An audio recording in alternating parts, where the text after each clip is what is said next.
Europe is tense as secret Kremlin talks fall apart, pushing Washington, Kyiv and Moscow toward a dangerous crossroads. Russia issues veiled threats, Ukraine hits deeper inside enemy territory, and shadow tankers burn in the Black Sea. A key NATO hub becomes the lifeline of an entire region, while diplomats race between capitals and global power shifts accelerate. What is Russia hiding? What is the US planning? And why is Europe suddenly moving so fast? Let's break down what's happening right now. Hello, this is Ukraine Today. Maria Farafonova here with the latest updates.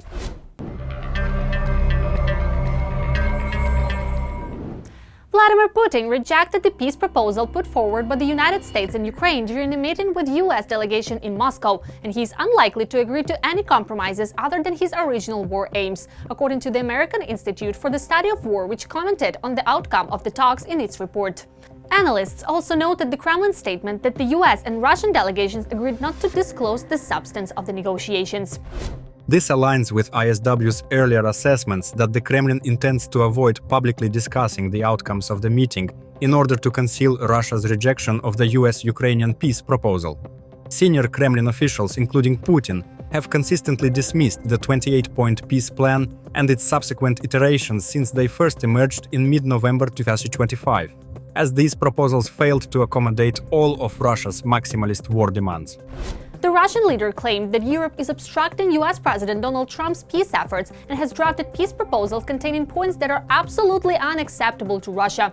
He added that Moscow will only allow Europe to return to the negotiation process if Europe accepts the realities on the ground. After the US-Russia meeting, Putin's aide Yuri Ushakov stated the European leaders are engaging in destructive actions in the peace process. Senior Kremlin officials have repeatedly signaled in recent weeks that the Kremlin will not accept any peace agreement that does not meet Russia's maximalist demands, including the initial 28-point peace plan proposed by the United States. The Kremlin is likely setting conditions to blame Europe's addition of supposedly unacceptable points to the peace plan for Russia's refusal to accept it, essentially using Europe as a scapegoat for its own obstruction of the peace process. The Institute for the Study of War also commented on Putin's threats toward Europe and his veiled nuclear warning. Putin stated that Russia does not intend to fight Europe, but would be ready right now if Europe suddenly decided to wage war against Russia. He issued a barely veiled nuclear threat, claiming that if Europe starts a war with Russia, a situation would quickly arise in which Russia would have no one to negotiate with. The Kremlin's threats toward Europe are likely aimed at deterring European involvement in the peace process and undermining Europe's efforts to strengthen its defenses out of fear of supposedly provoking Russian aggression. Following the negotiations in the Kremlin, President Zelensky's meeting in Brussels with US Special Envoy Steve Witkoff and the White House chief's son-in-law Jared Kushner has been cancelled. Shocking information has been leaked by journalists. The Brussels meeting is called off, according to sources. Zelensky is returning home. It has become known that the negotiators immediately departed for Washington. The day before, they met in the Kremlin with Russian dictator Putin. The talks focused on proposals to end Russia's war against Ukraine, formed after the November 30 discussions in Florida between the Ukrainian and US delegations regarding the 28-point peace plan. Immediately after the closed-door talks, the Russian side issued a statement. No compromise option has been found yet, but some American proposals appear more or less acceptable, though they still need to be discussed. Some of the formulations that were presented to us are not suitable for us. According to NBC News, citing Russian sources, Russia continues to exert pressure and has no intention of backing down on three key points of Trump's peace plan regarding Ukraine. These points concern the territory of Donbass, limits on the size of the Ukrainian armed forces, and the recognition by the United States and Europe of Ukraine's occupied territories as Russian. The president of Poland is sounding the alarm and at the same time clearly states, without the key logistical hub near the Ukrainian border, Ukraine's defense would be simply impossible. During his visit to the strategic logistics hub Rzeszów, Polish President Karol Nawrocki made a series of sharp and highly important statements. The hub, which has been operating for 1,400 days, has only just regained full operational capability, after an additional 700 meters of runway were brought into service. Nawrocki emphasized that 95% of international aid from more than 40 countries reaches Ukraine through this facility. And this sounds not like a statistic, but like a warning. This place is not only a witness to the living history of the 21st century, but also a strategic point without which it would be impossible to ensure the security of NATO's entire eastern flank. According to him, it was the operation of the hub and the dedication of Polish society from the first days of the full-scale war that allowed Ukraine to endure. The president of Poland also added that the importance of the hub will only continue to grow, especially after the implementation of the large-scale Via Carpathia infrastructure project, which will strengthen the transport and military capabilities of the entire region. We must secure this infrastructure, because not only Ukraine depends on it, but the security of all of Europe as well. Razhov-Yasyonka is no longer just an airport. It is an artery through which the very possibility of Ukrainian resistance flows. And the president of Poland made it very clear, this artery must operate without interruption.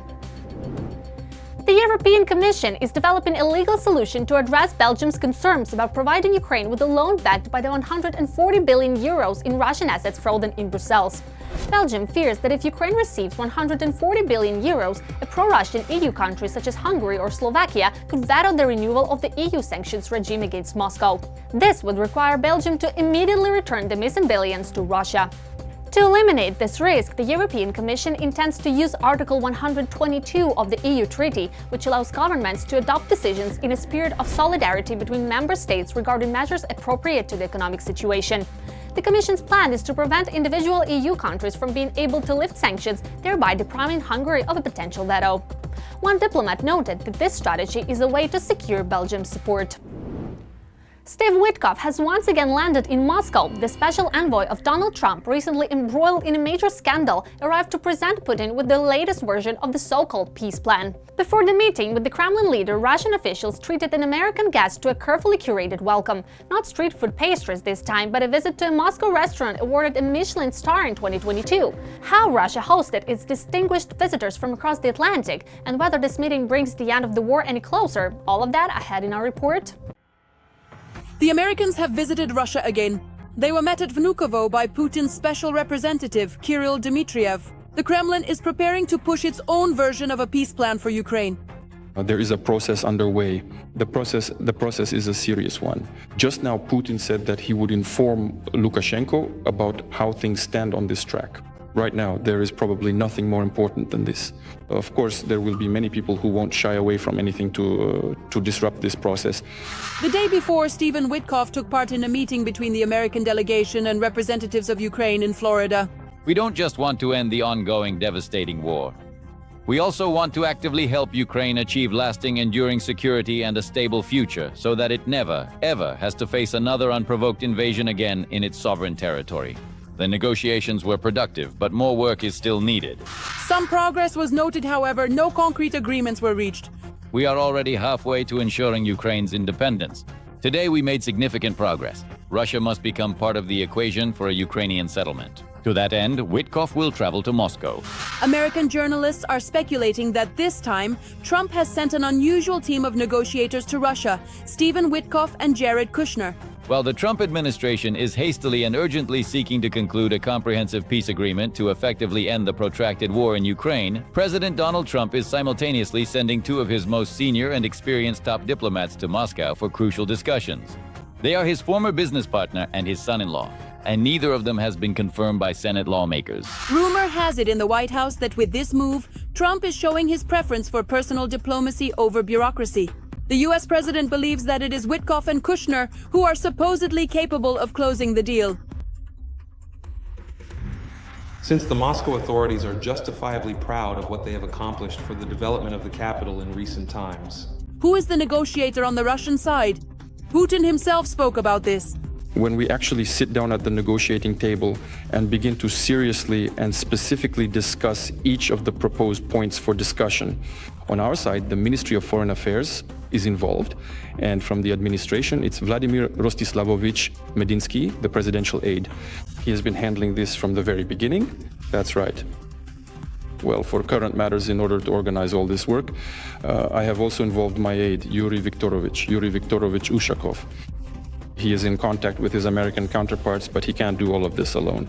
This should be handled by the Ministry of Foreign Affairs and partly by the presidential administration as well. After all, this is a large, very complex set of issues that need to be discussed, formalized, properly drafted, and all the details need to be clarified. At the press conference, the Kremlin dictator stated that one of the key topics would be the status of Crimea and Donbas. Then he got even more inspired and blurted out, "The Russian Federation is ready to go to war with Europe." We are not planning to go to war with Europe. I've already said this 100 times. But if Europe suddenly wants to fight us and starts a war, we are ready right now. Before Witkoff's negotiations in Moscow about the peace plan, Ukrainian President Volodymyr Zelensky stated that the issue of territories is the most difficult one. I'll be frank, the territorial issue is the most difficult one. The issue of money and reconstruction, in my opinion, and I'm speaking honestly, of course, without the presence of European partners, is not easy and is difficult to resolve because the money is in Europe. It seems to me that this isn't very fair. And the issue of security guarantees, which is very important, specifics from the US, specifics from Europe. According to media reports, the initial version of the plan, which consisted of 28 points, mentioned recognizing Ukrainian territories as belonging to Russia and the possibility of withdrawing the Ukrainian armed forces even from those parts of Donetsk region that the occupiers had not managed to seize. Ukraine has repeatedly called this unacceptable. European allies of Ukraine have also opposed such steps. The visit of the American envoys to discuss peace is already the sixth one. The previous visit was at the end of summer. At that time, the meeting took place against the backdrop of an ultimatum that Donald Trump issued to the Kremlin. Disappointed by the lack of progress in resolving the war in Ukraine, the head of the White House first gave Putin 50 days, then 10, to achieve a ceasefire. We have indeed agreed upon some truly serious and significant security guarantees, which I would unequivocally describe as absolutely game-changing. We honestly never thought we would ever get so incredibly close to achieving such a crucial agreement on Article 5 protection from the United States, or to securing a firm legislative commitment within the RSF not to encroach upon any other territories whatsoever after the peace agreement is formally codified. So we have successfully reached a comprehensive agreement, and that in fact is certainly not all. Since then, nothing has changed except for the tightening of sanctions. Putin decided to relentlessly continue his brutal conflict within the sovereign territory of Ukraine. A new phase has begun in the Black Sea. The hunting season for Russian oil tankers is officially open. Over the past 4 days alone, 3 vessels have come under attack, 2 of which belong to Putin's so-called Shadow Fleet, a network of tankers that funneled billions into the Kremlin's war chest through covered oil shipments. Ukraine's naval drone forces are increasingly targeting the logistics lifelines of the aggressor state, turning the Black Sea into a battlefield of precision strikes. Who is behind these operations and how are they being carried out near the coast of Turkey? All of that in our upcoming report. It seems that the Black Sea is no longer safe for Russian ships. Another tanker from Russia's so-called Shadow Fleet was attacked 80 miles off the coast of Turkey. The Medvolga II was en route from Russia to Georgia. There were 13 crew members on board, and according to Ankara, no one was injured. According to Turkey's Ministry of Transport, the damaged but still operational Medvolga II is now heading towards Sinop and is not requesting assistance. The tanker Medvolga II reported that it was attacked 80 miles off our coast while en route from Russia to Georgia carrying a cargo of sunflower oil. Ministry of Transport and Infrastructure of Turkey. Built in 2014, the 140-meter-long Medvolga II sails under the Russian flag and belongs to the Srednevolzhskaya shipping company. Its route, Russia-Georgia, is a typical direction for transporting agricultural products and petroleum products, which means that such a vessel automatically falls under increased scrutiny both from Ukraine and from international organizations monitoring possible schemes to circumvent oil sanctions. This attack became yet another link in the explosive series targeting the Russian Shadow Fleet. Just recently, on the other side of the Atlantic, near Dakar in Senegal, the oil tanker Mersin carrying a cargo of diesel fuel was subjected to 4 external explosions. It is known that in August of this year, the vessel visited the Russian port of Tarman and previously had repeatedly called at the port of Novorossiysk. Previously, 2 other Russian tankers under sanctions, Kera and Virat, were struck in the Black Sea by naval drones as part of a joint operation by the Security Service and the naval forces of Ukraine. The Security Service of Ukraine continues active measures to cut off Russia's financial ability to wage war against Ukraine. The Sea Baby naval drones disabled vessels that could have transported nearly 70 million worth of oil and helped the Kremlin circumvent international sanctions, a source in the Security Service of Ukraine noted. These vessels are also part of the so-called Shadow Fleet of the aggressor country and were used to bypass international sanctions. According to Ukrainian sources, both tankers sustained critical damage and have effectively been put out of operation. This is Mossad's tactic. Some were sunk and the others will think 150 times before acting. That's exactly how it should be, I assure you. Until the same thing happens in the Baltic Sea, no one in Europe will take it seriously. I think it would be very appropriate to do this, for example, close to the territorial waters of Poland and the Baltic states. These people definitely won't notice anything, they'll just close their eyes and say, someone was sailing there, no we didn't see anything, we don't know, and so on. Ideally, we should be sinking them everywhere if we have the technical capability, in Vladivostok and all along the line here, so that they understand there needs to be pressure. Without sinking these ships, nothing will happen. Otherwise, no one will understand that things are serious. This is exactly how we need to act, so that once and for all they remember, you can't mess with Ukraine. The attacks, which took place just a few dozen nautical miles from the Turkish coast, provoked a sharp reaction from Ankara. Turkish President Recep Erdogan called these events a troubling escalation of the situation. The war between Russia and Ukraine clearly threatens the safety of shipping in the Black Sea. On Friday, there was a troubling escalation in our exclusive economic zone when merchant ships were attacked. In particular, we cannot in any way justify these attacks, which threaten the safety of navigation, lives, and the environment in our exclusive zone. As we can see, the Russian shadow fleet can no longer feel safe anywhere. The strikes by Ukrainian naval drones as well as the high-profile attacks on tankers show that the Kremlin is losing its freedom of maneuver at sea. And every destroyed or disabled tanker is not only a financial blow to Moscow but also a serious blow to the ego of the Russian little Tsar. But that's not all. At the same time, Kyiv is striking at the rear of Mother Russia. In November, the armed forces of Ukraine attacked Russian oil refineries with drones at least 14 times. According to Bloomberg, this is a record number of strikes on Russia's strategic oil infrastructure for the entire duration of the full-scale war. Russia's chief of the general staff has reported to Putin that Russian forces have allegedly taken control of the Ukrainian cities of Pokrovsk and Vovchansk. In Kyiv, officials reject these claims and emphasize that fighting for both locations is ongoing despite localized Russian advances. The frontline remains highly dynamic and extremely tense, with the tactical situation shifting by the hour. In our military briefing ahead, we break down what is truly happening along the critical sectors of the line of contact. On the eve of the visit by US President Donald Trump's special envoy, Steve Witkoff, the Kremlin dictator. On the first day of winter, Putin allegedly visited one of the Russian army's command posts and announced his intention to create a security zone along the border with Ukraine in the area of responsibility of the Sever Group. Putin doesn't know, Russians don't know, where is Vovchansk here? This is Kupiansk and Volchansk, this is one city, or different ones, and Pokrovsk. Komsomolsky, Krasnogvardeysk. Is it the same or different? No, they don't care. Witkoff was told that we would now take Pokrovsk and Kupiansk. At the meeting with the American delegation, our military came and said, here's the map. Look, this is Pokrovsk, this is Kupiansk. No way, they lied to you. He comes to Moscow and Putin tells him, sorry brother, well, not Kupiansk, Vovchansk, but we took it. The chief of the general staff of the occupying army, Valery Gerasimov, reported to Putin about the alleged liberation of the city of Krasnoarmysk. This is what Russians call the Ukrainian Pokrovsk and Vovchansk in the Kharkiv region. This information has already been refuted by the Ukrainian side. We can say that Putin wants to present a victorious victory that in reality does not exist. Since he lied about Russian troops capturing Pokrovsk, he keeps lying all the time. As for Kupiansk, where the situation is actually unfolding not in favor of the Russian army, and this should be especially noted, we are driving the enemy out of that city. Why did he claim that Pokrovsk was taken, that Pokrovsk was captured? Because what happened there was yet another flag planting under the cover of fog. Russian troops planted their flag there, took a photo of it, posted it on social media, and basically this made its way up the chain and gave Putin grounds to claim that Pokrovsk had been captured. Then of course the flag was taken down, but as they say, the information had already spread. The occupiers also made a statement about an offensive in the Dnipropetrovsk region and the start of an operation to liberate Huliaipol. In response to our reinforcement in the north, the enemy is deploying additional reserves.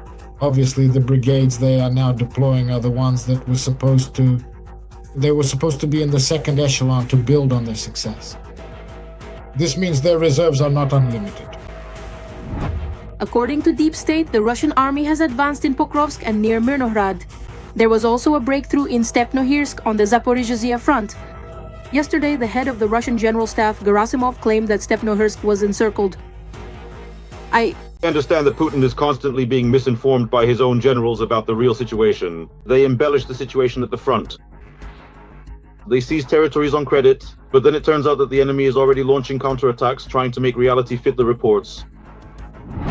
Upon returning to the Kremlin, Putin demonstratively held another meeting with the governor of the Kursk region.